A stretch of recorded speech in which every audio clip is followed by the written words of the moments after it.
Добро почитувани, СДС забегува со штетите кои што ги нанесува на Македонија. Избега од бришење на срамниот проект наречен Пржинска влада за Талат Џафери да го стават за премиер.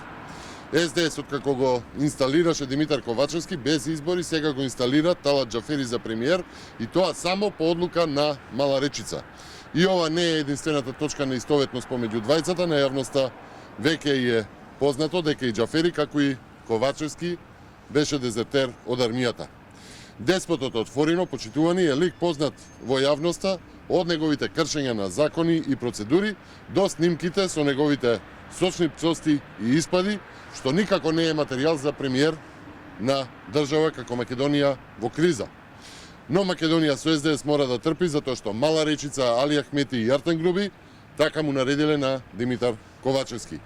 Тоа е единствената причина зошто се уште во Македонија постои срамен проект наречен Пржинска влада и зошто нема промена на изборниот модел.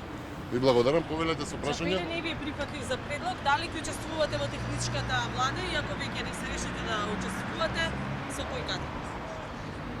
Тоа што можем да го кажеме дека во следниот период телата на ВМРО ДПМН ќе донесат одлуки дали ќе се учествува и со кои и евентуално со кои имиња би учествувале во таква влада. И што едно прашање, Бујар Османи денеска имаше изјава дека следен проект им е председател на државата, дали шеф на државата е проект, партиски проект? Следен проект на ДОИ е заминување во длабока опозиција. Би го гласале Јован Митровски за председател на Собрание? Тоа е небитно во моментов. Важно е дека Талат Џафери по избор на Мала Речица и со една уцена од ДОИ кон СДС ќе биде премиер во следниот период без никаков легитимитет. Има други прашања?